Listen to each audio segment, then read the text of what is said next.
My name is Alyssa Mendoza, and my mental health diagnosis is BPD, which stands for borderline personality disorder, and OCD. It's a very misunderstood diagnosis. However, in a very short version of explaining it, would just be emotional dysregulation disorder. So you have a fear of abandonment, worthlessness.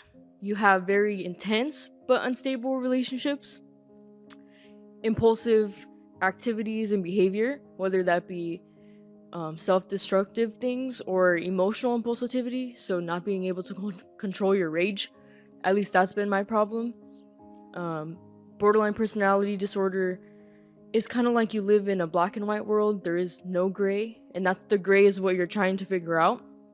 So when you know somebody or meet somebody and they have a good side to them and they have a bad side to them, a person who doesn't suffer with borderline personality disorder sees them as a whole. So they have multiple things about them that makes them them.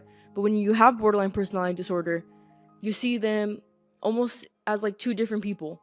They're good to you when they're good to you, and when they've hurt you intentionally, unintentionally, most of the time unintentionally, you feel threatened, you feel attacked, insecure, and there is no, oh, this person can be good and can be bad. It's you're just bad, you know?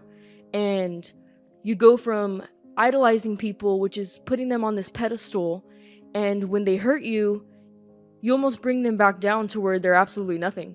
And deep inside, you kind of know that it's wrong because slowly you lose friends, spouses, family, and it's this feeling in you that is only focused on the negative. You know, as much as you want to see them as this like whole pizza, you just see them as like individual slices. Meanwhile, they usually see you as, oh, well, you're really emotional and you still have this and that, but you're still a good person, you know? And you tend to want to push people away and kind of be disposable of them when you feel hurt. And for a while, when you don't understand your mental illness, like you don't know what's wrong, and you think it's normal, and by the time you know it, like you're alone. When you hear OCD, you think, I'm a neat freak, or I'm constantly cleaning, or I don't like my hair on my face, I have to move it, or my necklace is like, to a degree, maybe that is, but on surface level, OCD is obsessive compulsive disorder, um, involving compulsions and rituals that are involuntary. So the same way a person with OCD, where they are constantly flicking a light and they have to do it 10 times to feel okay, I have emotional compulsions in my head. So, for example, I experienced having health OCD my whole life. As a little kid, I thought I was a hypochondriac, and I couldn't even, a headache, I was dying. A bump on my wrist, I had a tumor. And maybe we all are on WebMD at some point, but I was on it like all the time. And I was having these hysterical breakdowns, crying. My mom was like, there's a movie, Madagascar, and there's a giraffe. And in the movie, he's a hypochondriac, and the giraffes have spots. And there's a part in the movie where he notices like another spot, and he's like freaking out, and he like creates his own cemetery. But he just has another spot. So my mom used to call me Melman growing up, and it was kind of like a joke. And I just thought, oh well, I just have health anxiety, and nothing could relieve me of the health anxiety other than going to the doctor. So I was like religiously at the doctor, trying, because I knew I wasn't okay, but actually I was okay. Over the years, which I didn't know, OCD is actually themed towards your morals and things you really, really care about. So I experienced having OCD in relationships where just out of the blue, my brain would, whether I cared about this person so much, I would go into a rabbit hole of trying to figure out, were they really good for me? Do I really like them? Just having these compulsions all day that would take me away from the present moment of actually being with this person. You actually tend to get avoidant because you don't want to deal with the anxiety and the compulsions. I would say that you end up feeling resentment and turmoil because you have somebody who has no idea what's going on, and for you to tell somebody, I'm constantly doubtful of you, to them it's just like a heartbreaker because they don't understand that it's like you don't even want to, and at some point, at least for me, I would just run after a while because, questioning your good judgment, whether this is even real or not, and, the compulsions were horrible. I mean, sometimes it would just be like an involuntary thought that would be so negative about your partner. I'm not saying it, but I'm thinking it's the fact that I'm thinking it broke me, because normally, I'm kind of like always in love with my partners, and it was over the years that I realized I was changing. My brain was changing how I felt towards some of the people that I really had feelings for. And what I learned with OCD is that when we're in the wrong relationships, it kind of makes us thrive more. So that obsessive feeling and that like intensity of, obsessiveness with your partner, like it kind of makes you feel like this is the right relationship and I am okay. But most of the time you're not. And when you get into a healthy relationship and it's peaceful and calm, you're like looking for that chaos. So then that starts making you question, like, am I even here? Am I even the right one? You know? And I would say as an adult within my last 2 relationships, I suffer with this. And, it's been a road for me that I'm still conquering. And like I said, OCD is themed. So you can have health anxiety, you can have POCD, which is pedophilia, OCD, which is you thinking you're a pedophile and you're not, because what I learned as well is that a real person that is harmful to people don't go and get help for it, or don't ask, don't acknowledge it, they just do it because it's normal to them. So people that have these fears and go to a therapist for help, or on Reddit or on Google questioning, the fact that you're questioning should show you right there that that's not you. But no matter what, until you get specific help in these treatments, your brain is on a constant loop and will try and feed you everything that it wants you to believe. And OCD, I could say, is like living in a hell, because you're constantly on edge and everywhere you go. There's OCD about racism. Maybe you really believe that you're racist and you're not. And you go into these compulsions and you avoid certain races and cultures, and just so you don't get anxiety. Not that you don't want to be a part of that, or you don't want, most of the time these people don't even have a real fear of anything. But it's like your brain is a sponge, and it latches onto things that could make you question your morals. For instance, some people, even watching murder movies and horror movies, people with OCD could think, oh, well, can I do that? And that's going to put them in the spiral where every time they see a knife, they're going to question, do I want to grab it? Like, do I want to do something? No, they really don't want to do anything. But then you have a person who doesn't struggle with OCD and they're watching Saw and they're completely fine. Well, when I was about 11 years old, I started experiencing some mental health issues that nobody understood, not even myself. My family was struggling with my behavior, and they would take me to a regular doctor, and they just tried to tell them that I was a kid and I was going through mood swings. But my parents believed that it wasn't normal because I was very manic and impulsive. I was very rageful.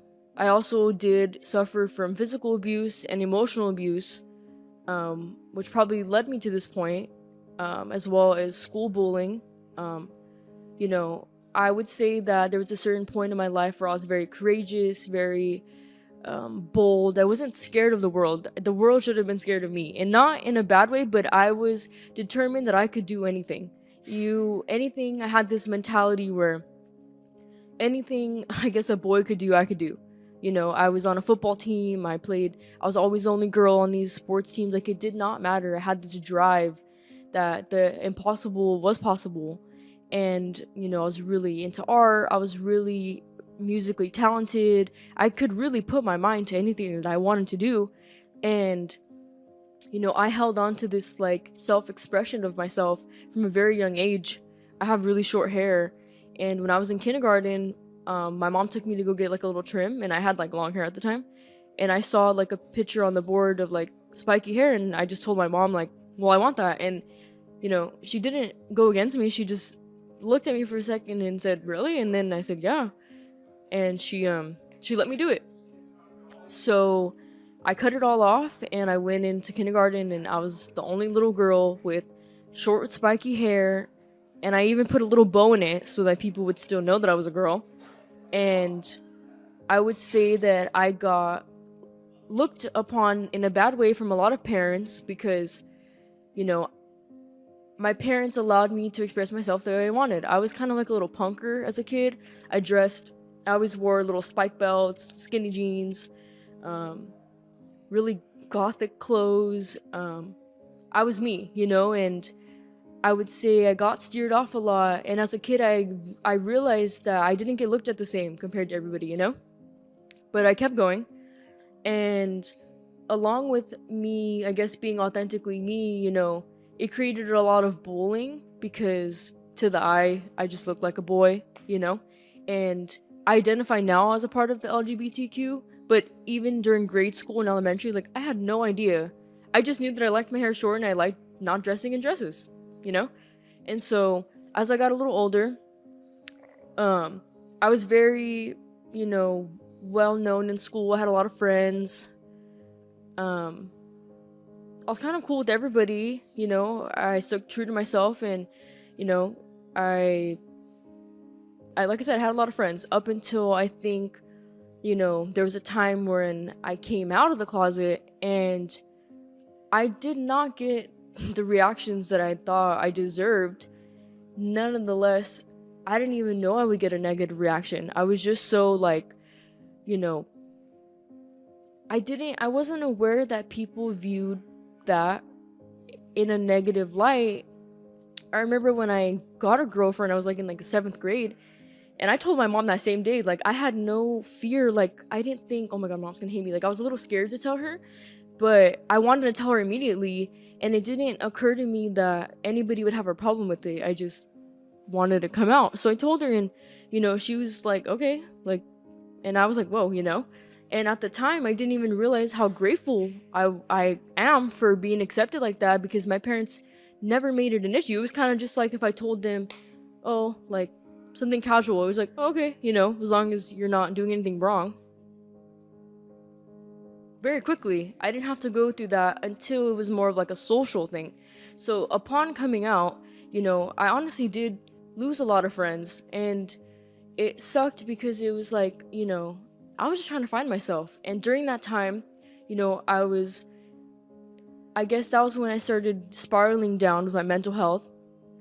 And, there was a point in my life where, I was struggling at home. I was in a very toxic environment, and, um, I guess from the ages of like 11 to even a teen, I was indulging in alcohol.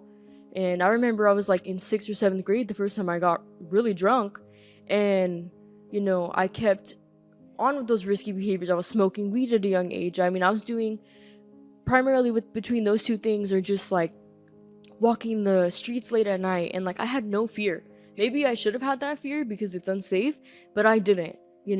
And I realized now that I was really acting out because I needed help, and maybe I felt like I wasn't getting it, and I was constantly being bullied at home and bullying at school, and then coming home and it not being good either, and I was just out of control. I mean, any little thing would set me off. I would try and jump out of a car, like I would run away, scaring the people around me for my own safety and theirs. And it got to a point in middle school where one night I was at home, and there was a lot of arguing going on, and I was spiraling out, and I went into the garage and I was pacing back and forth, and I knew like this is not okay and this is not normal, and I don't know what I'm about to do next. So I grabbed the house phone and I called the cops and I said, I need help. Like, can you guys come help me, please? And so they came to my house, and they talked to me, and they talked to my mom, and they mentioned that maybe I should go stay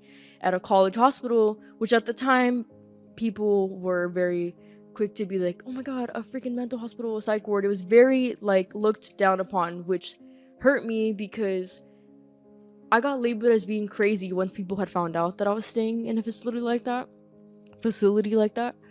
And so I went for a couple weeks, and it was an experience. I have not been back. And usually people with borderline personality disorder, bipolar, usually they do end up going back to mental hospitals more than once. But for me, I haven't been. And there are times in my life where I sometimes get so scared and vulnerable of my mental health that maybe I do want to go back for a week or a couple weeks because I want to feel relatable. Um, I don't really have many people that relate to mental health or maybe aren't aware that they struggle with mental health. So I tend to feel like crazy that I'm just by myself having my OCD, my BPD, and you know, you can probably agree that I'm sad, but I don't think anybody really was aware how miserable I was, or even still am at this point, you know? Well, over the years, I had to be in therapy as a kid, and I hated it. I hated having to go to an office. I hated having to be on medication. At some point, I didn't want to be on medication because I wanted to smoke weed, and I thought that was more of a priority than anything. And so there was a point where I made them get me off of all my meds, and I didn't want to go to therapy anymore. I thought I was too cool. And I think I was like 16 when I made that like decision for myself. And over the years, my mental health got worse. And like I said, there's a quote about a dog who there's a nail, and the dog is laying on the nail, and he's whimpering, and he's not getting up, but he's whimpering and he's crying. And people are walking by the dog, and they're assuming he's fine because he hasn't got up yet. And the only time people are going to react is when he gets up and he's bleeding. And relating that to mental health is like when you're depressed and in pain, you get comfortable, I think unconsciously, in the pain that, yes, it really hurts, but it doesn't hurt enough for you to leave or to get up and do something. And for me, I think hurting some of the people that I really cared about the most put me back in this journey because I desire stable relationships. I desire a relationship with myself. I desire a relationship with my family that I have that I have resentment and turmoil over. I desire to have true friends, not just good company. I want to be involved with people that, understand me the way that I understand them. And like I said, I met somebody that meant a lot to me that I realized I was kind of bringing them down in the process. And luckily, they're very patient. But it was the fact that, having a friendship, relationship with them allowed me to see myself in another perspective. There's some people who will unconsciously teach you what you deserve in love, but then there's some people who would teach you through your own eyes how to love yourself. And I think that was the case. It was like no matter what, they just never gave up. And it was like whether it was gonna be with this person or not, like I had the same patterns in every relationship with BPD. It's kind of wild when you're in relationships in BPD because, like I said, you fear abandonment and motives that everybody has when sometimes they really don't have, and you might be a little bit of, stalkerish or impulsiveness. And does that mean you're necessarily those things? No, but we crave security. And no matter how many times you're gonna tell us, we won't believe it until we believe it about ourselves. And I don't know how many relationships I've been in where they're constantly giving me reassurance, telling me they love me, this and that. And they always feel like it's not good enough, and it breaks my heart because deep inside, like, you are enough, but I'm not enough for myself, and I'm not going to believe it. It's just the way you tell somebody who is insecure about their looks and that they're beautiful and that they're, vibrant, and they don't accept it. And do they want to? Probably, but they don't believe it about themselves. So it's kind of just like a passing, response. And some people, they don't deserve for all their affection and efforts to just be thrown away. But it's not really getting thrown away. It's just that maybe we don't think we deserve it, and the instability, like I said, in relationships, friendships, whatever it is, it's like you idolize and you devalue really quickly, and there's no middle ground. I could, project all my insecurities and emotions to whoever, and most of the time even though I take accountability, and if they really do know you, they see through you and they understand you're not a monster, you're not a bad person, like you're struggling. I wear my heart on my sleeve, and real people will acknowledge that. And I guess all you do is feel guilt and shame because mostly everyone is willing to see through you, but it's hard for you to see through them.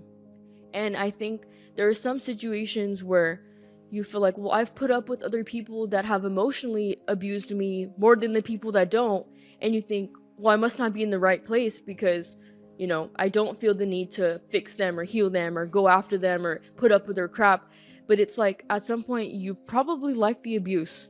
I have always said, and people joke around that, I like the chase and I like, being abused, and there's memes and this and that, and it's funny, but do I really like it, or does my heart really like it? Absolutely not.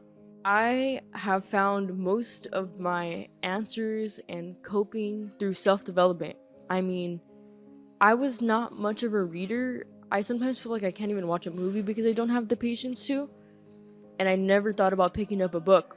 However, um, one day I was looking in my closet and I had a rack of books that are not touched, and I found one and I read it, and I'm like, holy crap, like the money was in my house. Like what I needed to find was in my own house. So I picked up this book, and it put me on this like rabbit hole of books, and I'm constantly at Barnes and Nobles getting these self-development books because in life they teach you the basics, math, English, this and that, but nobody teaches you how to deal with the heartbreak. Nobody teaches you how to cope with the emotional stress.